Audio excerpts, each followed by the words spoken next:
दलित IPS officer ने आत्महत्या की, इसमें भी मुद्दे ढूंढ रहे हैं। कभी उसको हिंदुत्व, भाई ये तो हिंदुत्व विरोधी थे, कभी दूसरी जाति के साथ टकराव, भाई खापे खड़ी हो जाए, एक जाति वाला हटा दिया दूसरा नहीं हटाया, उसमें बैलेंस करके देख रहे हैं। ये वोट गिनते हैं, कौन सा वर्ग किस साइड में करना, कितने वर्ग की कितनी वोट है, ये सिर्फ सत्ता के लिए किसी स्तर तक भी जा सकते हैं। आज प्रदेश के किस प्रकार के हालात हैं ये जग जाहिर हो चुका है।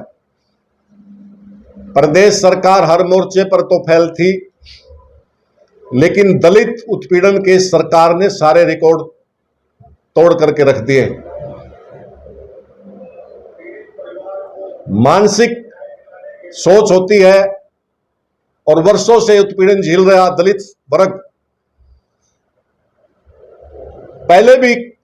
पहले की सरकारों में भी काफी उत्पीड़न और अत्याचार हुए हैं, लेकिन समाज के दबाव से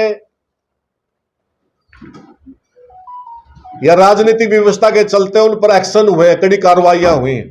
ये पहली सरकार है कि मृतक वरिष्ठ आईपीएस ऑफिसर एडीजीपी की रैंक पे, उनकी धर्मपत्नी वरिष्ठ आईएएस और सुसाइड नोट लिख करके उन्होंने अपनी जान दी। आज 5 दिन हो चुके हैं, हरियाणा सरकार के कान पर जूं तक भी नहीं रेंग रही। इस सरकार का दलित विरोधी चेहरा तो उजागर हुआ ही है। इससे स्पष्ट भी पता चलता है कि वर्तमान जो सरकार चल रही है वो कितना असंवेदनशीलता के साथ काम कर रही। मृतक परिवार को मनाने के लिए, दबाव बनाने के लिए तरह तरह के ड्रामे आयोजित किए जा रहे हैं, तरह तरह के ऑफर दिए जा रहे हैं, लेकिन उनके स्थान पर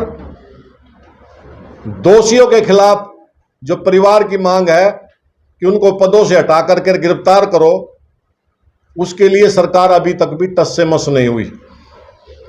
और यह चर्चा सरेआम है कि प्रदेश सरकार किसी अदृश्य शक्ति के द्वारा चलाई जा रही है, निर्णय अदृश्य शक्ति ले रही है। हमारे देश के प्रधानमंत्री जी 17 तारीख को हरियाणा सरकार की 1 साल की उपलब्धि गिनाने के लिए हरियाणा के अंदर आ रहे। मेरा मुख्यमंत्री जी से निवेदन है कि वो अपने 1 साल की उपलब्धि में वाई पूर्ण कुमार जी की आत्महत्या को भी गिनाएं, दलितों पर किस स्तर के अत्याचार हो रहे हैं उसको भी बताएं। जब इतने बड़े परिवार, इतने बड़े व्यक्ति के साथ ये हो सकता है, तो आम सामान्य दलित वर्ग के लोगों के साथ कितना अन्याय होता होगा, इसकी ये छोटा सा एग्जाम्पल है। और इनकी एक मानसिक सोच है, जो भी इनके विरोध बोलता है, जो भी इनकी कुर्ते को खिलाफ आवाज उठाता है, उसको देशद्रोही, उसको डिस्प्यूटेड बनाने की कोशिश की जाती। अभी हाल ही में देश की सबसे बड़ी संविधान की रक्षक सुप्रीम कोर्ट के चीफ जस्टिस के ऊपर एक व्यक्ति ने वैसीपन दिखाते हुए जूता मारने की कोशिश की। इनकी समर्थक टोल आर्मी ने उसका भी समर्थन किया। छाती ठोक करके वर्तमान हुक्मरानों ने यह विरोध नहीं किया भी गलत हुआ है, ये टेस्ट कर रहे हैं और ये देश को एक दूसरी दिशा में धकेल रहे हैं। और उसके बाद इतनी बड़ी घटना, देश के प्रधानमंत्री जी जब देश में कोई तबला वादक की मृत्यु होती है तो तुरंत ट्वीट करते हैं। अफगानिस्तान के अंदर कोई घटना घटती है तुरंत ट्वीट करते हैं। दलितों का, पिछड़ों का नाम लेकर के सत्ता पाने वाले लोग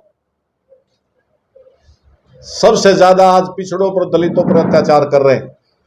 आम आदमी पार्टी इसकी कड़ी निंदा करती है और प्रदेश सरकार से मांग करती है कि तुरंत दोषियों के खिलाफ एक्शन लिया जाए।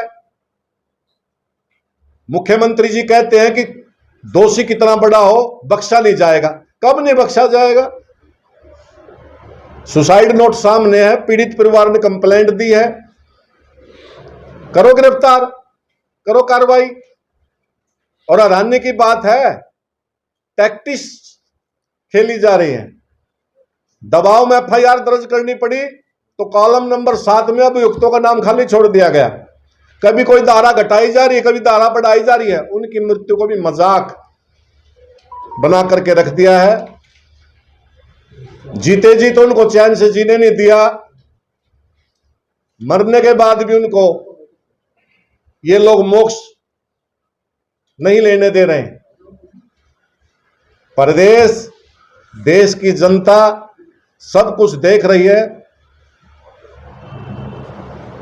हम पीड़ित परिवार की मांग के साथ खड़े हैं।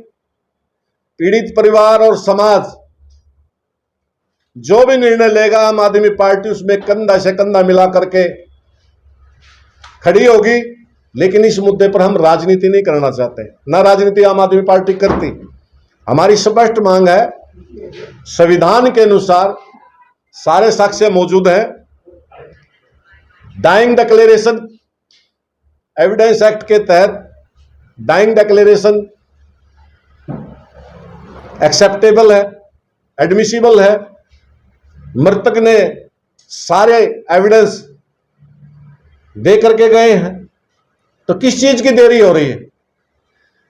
और व्यक्ति विशेषों को बचाने के लिए कई दिनों से अप्रत्यक्ष रूप से समाज के कुछ वर्गों को उकसाने की कोशिश की जा रही है, ताकि दो वर्गों को भिड़ा करके इस मामले से साफ बचा जा सके।